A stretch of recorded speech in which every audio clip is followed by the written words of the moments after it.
In today's video, I'm going to show you how you can create this YouTube thumbnail with a bit of a colored effect either side of someone with the words split either side. So what I've actually got, I've got two images here in Photoshop I've got from pexels.com. They're free and I'll pop links to these in the description below. But essentially these are here for me to use, but I'm actually going to create a new file. We're going to File and New. And I want my file to be 1920 pixels. So 1920 pixels by 1080. It doesn't actually need to be that high, but I always make it a little bit bigger just to future-proof it. And I'm going to create a canvas that way. First thing I'm going to do is actually, I'm going to just go over here and highlight by hitting Control A and copy. I'm going to copy this background. I'm going to come over here and paste. You see it's far too big. So what I'm actually going to do is go to Edit, Free Transform, and I'm just going to grab these handles and just sort of shrink it down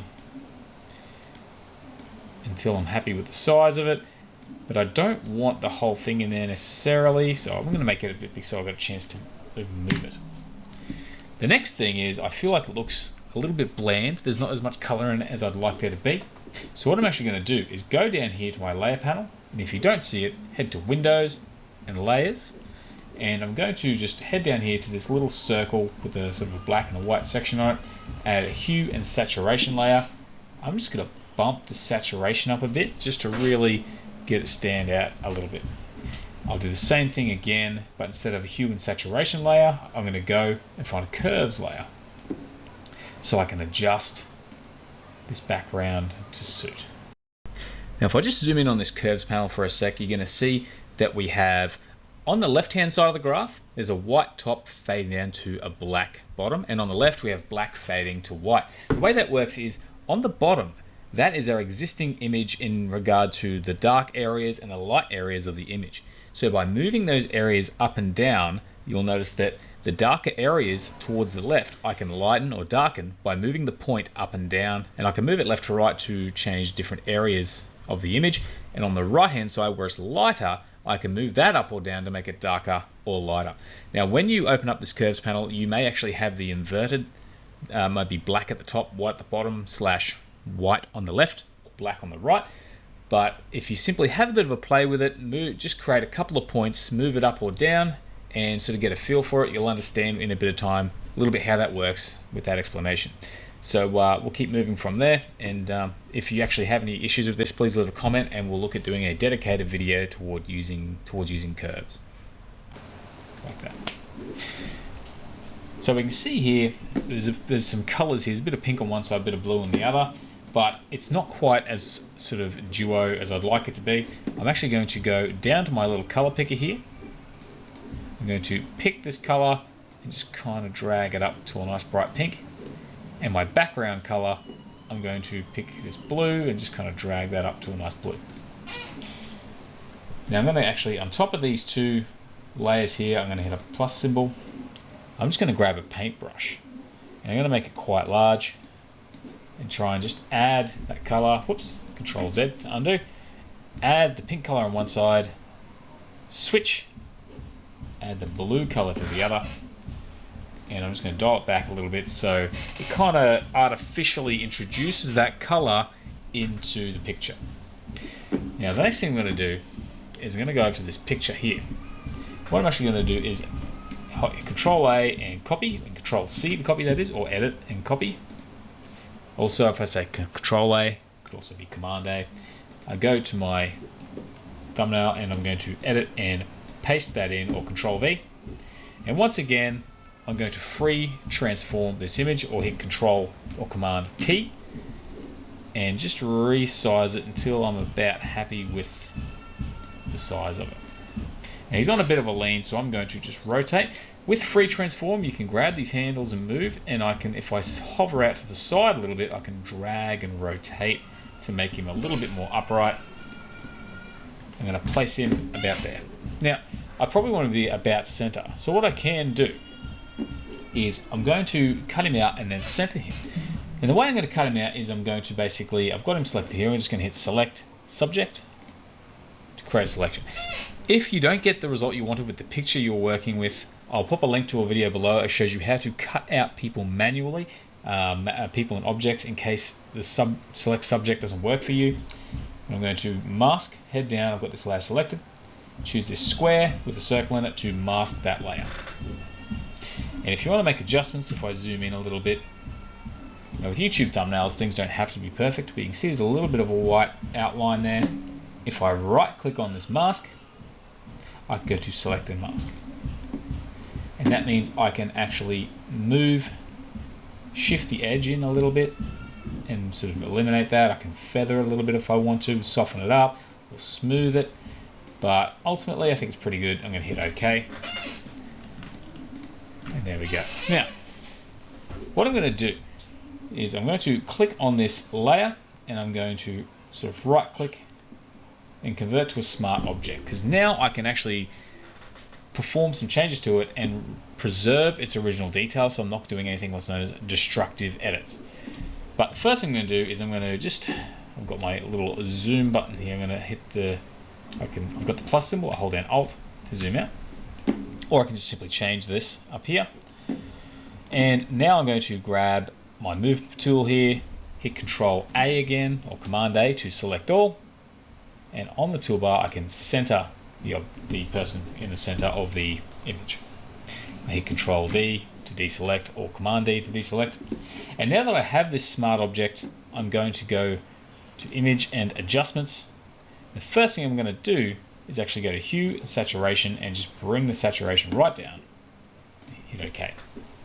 It's still very bright and bland, so now I'm going to go again to Image, Adjustments, and Curves.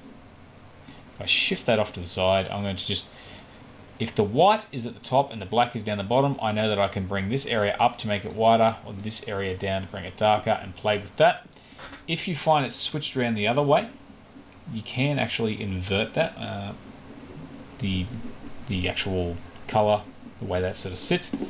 But for now, if you're not quite sure, what you can do is simply switch it that way. Over here, I prefer to work in light, so I kind of want to bring this down to bring a bit more light. So he's getting darker, but his face is still remaining pretty white. Because the way that curves works is that this is kind of like the dark to light spectrum, and this is where I kind of want to move anything that's this white. If I bring it down, I want to make it bring it down to this darkness. So by bringing the curve down, I darken the image.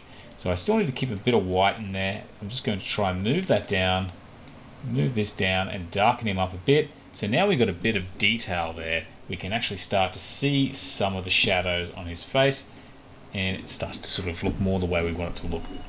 Click OK. Now, if you ever want to go back and change these, now that we've converted that into a smart object, there's curves and hue and saturation here.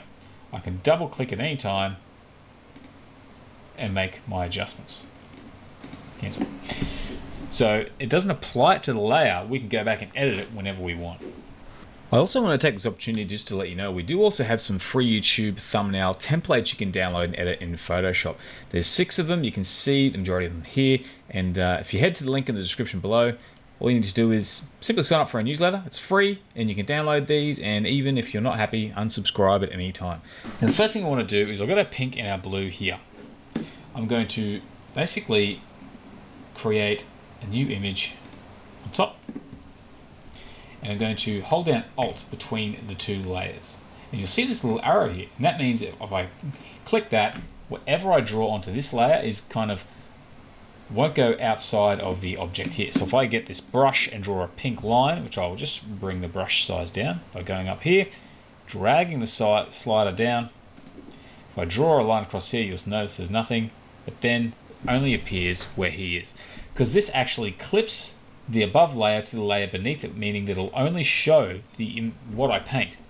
As long as it's sort of within any transparency on this second layer, it won't actually show up. Kind of stumbling on my words a bit there, but you get the point. So what we're going to do now is I'm going to zoom in. And I actually tend to hold down Alt and use my mouse wheel, but you can just use the hourglass there. And I'm going to just draw the pink on this side. And I'm going to bring this down a bit. I'm going to bring the flow back slightly because I want it to kind of fit the contour of his face, and I want it to think where the light would reflect from this side, so what's facing in this direction, such as the bridge of his nose, maybe even just a little bit on the eye. And I can actually use my little square bracket keys on my keyboard to make my brush bigger and smaller, or you can just simply go up here and use the slider. I hold down space to move, and I make some adjustments and just create that color there. And at the moment it doesn't look very good. So hold down Alt and zoom out, but it's all we need for now to get the effect we're after. We just kind of draw it on that side like so, maybe even along here.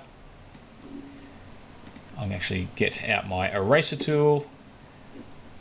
That's also a bit huge, and just bring that down.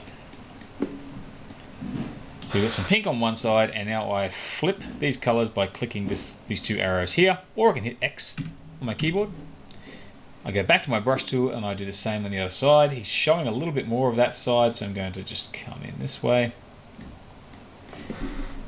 And it's not a bad idea to do these on separate layers, but the clipping is a little bit more complex because you then have to create a mask, but I find this is good. For this particular effect, it does the job well. So we just kind of draw that on there where we think it'll go. And again, get my eraser tool over here to touch up some of these areas where the light wouldn't necessarily reach. And you can see we have this effect, which looks pretty ordinary. So what I'm going to do, over on my layers panel, I have this new layer selected. And you can choose linear dodge or color dodge. I prefer to choose color dodge and just bring the fill down a little bit until I get about the desired result. And now you can start to make some adjustments. So once again, I'm going to get my eraser tool. And what I like to do is bump the size up, keep the hardness at 0, and just bump the size up a bit so I can just use the edge of the brush to soften the glow. I'm going to bring this up a little bit more. The blue is sort of disappearing a little bit, so we're going to crank that up, and I'm just actually going to use the eraser tool a bit on the pink to soften that as well. So we do have a bit of a subtle light either side of our person, and I think that looks pretty cool. Next step is we're going to add in some text. And I haven't really thought of any text, so I'm just going to come up with something basic like grow. And I'm going to make it, now that font, if you see I've typed some text in there, it's very small. I'm actually going to do that again. So I'm going to hit my text tool, and you can just see it there, just vaguely. Typing in grow in capitals or that way, and I'm hitting Control Enter or Command Enter. Now you can barely see that, but I'm going to just actually hit free transform again, so Control or Command T or Edit, free transform. I'm going to bring that text up, and I want it to be white. So as long as I have the text tool selected, I can go up to this little color picker here and make it white. But that font is not very big, so I'm going to choose something a little bit more, something a bit thinner and taller. And we can actually use something like maybe, we've got Anton on here, we've got Anton Regular, which is a Google font. And that looks pretty good. Letters are a little bit close. So while I have the text tool selected, I go up to this little dialog box up here for character, I click on it. And I have my letter spacing here, I can adjust that until it's about the thickness I want. So what I'm going to do, I'm going to position grow here and just put this in front of him there. The other thing I'm going to do is I'm actually going to duplicate this layer now. So I'm going to click on this layer and drag it down to the little plus symbol. And then I'm going to basically grab this tool here. I'm going to hold down Shift. If I don't hold down Shift, I can move up and down. If I hold down Shift, it keeps it constrained in the same position. And then I let go, and we got it there. But I want this one to be behind him for a bit of a cool effect. So I drag this one behind so it sits just underneath our guy on the layers panel. And I'm going to then grab our text tool and change that type to more. So we've got grow, more. Now the next step is we want to add a bit of a shadow to here. Now I can just simply add a drop shadow to this character, but I can't actually clip it to that text. But there is a bit of a cheat. If I right click on this and go to blending options, or if you find the blank spot next to the name of the layer, you can just double click, bring up your blending options. I can turn on my drop shadow. And what I'm going to do with this drop shadow here is I'm going to just increase the distance, the size, and the spread, and I want it to be pretty significant. So it's pretty big. And it's showing up. It doesn't look too bad there actually, even without that. But I'm just going to click OK when I'm happy with the shadow. The problem is we can't go back and edit the shadow, but we can simply go through the process again. Right click on the drop shadow, create layer. There you go. So as you can see, some aspects of the effects cannot be reproduced with layers, so I click OK. So by right clicking on the shadow, I can click create layer, and now I have this drop shadow layer that I can use.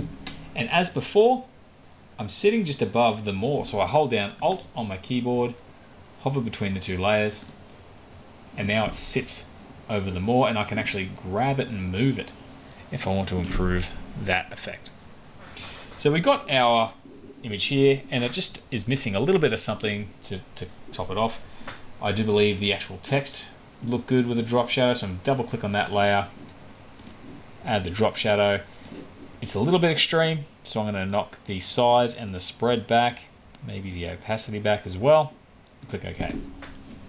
Now another thing I recommend doing is actually, if you want to replicate this layer, just right click, copy layer style, scroll back up to where it says grow, click on that layer, and then right click, paste layer style. That will actually copy the layer style from one layer to another, and we get this nice effect. And there's only one more thing I want to do as a personal touch, which I like to do, is I feel the background is still just a bit too bright. So I'm going to find those adjustment layers I made earlier, which is just above here, or just above these colors we added. And I'm going to go down to this little circular icon here to make an adjustment layer. I'm going to create a gradient. So in our gradients, I'm going to actually click here and custom create a gradient. I'm going to go down and make this color black and click OK. I'm also going to make this color black as well. Now if I click on the top marker, you'll see it has 100% opacity. Over here, when I click on the top marker, it says 0. I'm boosting that up to 100 as well. And then what I'm going to do is click in the middle. So I click on the top and bring that opacity down.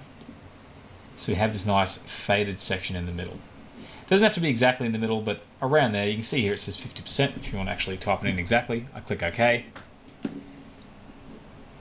Okay, and now my gradient is there, and the image is actually looking not too bad. So if I want to adjust that a bit more, I can dial the opacity down a bit until I'm happy with it. I think it looks pretty good about there. And now we have our thumbnail. So once you're happy with that, we go to File, Export, and Save for Web Legacy. I usually have a JPEG, and when you're happy with that, just hit Save. And you're good to go. You can upload that to your YouTube thumbnail. So I hope you found that video useful. I hope that it was useful for you and that you like the effect we went for. You can try different backgrounds, different colors, different subjects. You can try a face. Doesn't have to be just a person. So you got a few options on what you can do. But otherwise, yeah, if you did like the video, give it a like. If there's any sort of thumbnail ideas you want to see how to do, leave a comment below with a link to the video or a link to the image, and if it's possible, I'll try and do a video on it.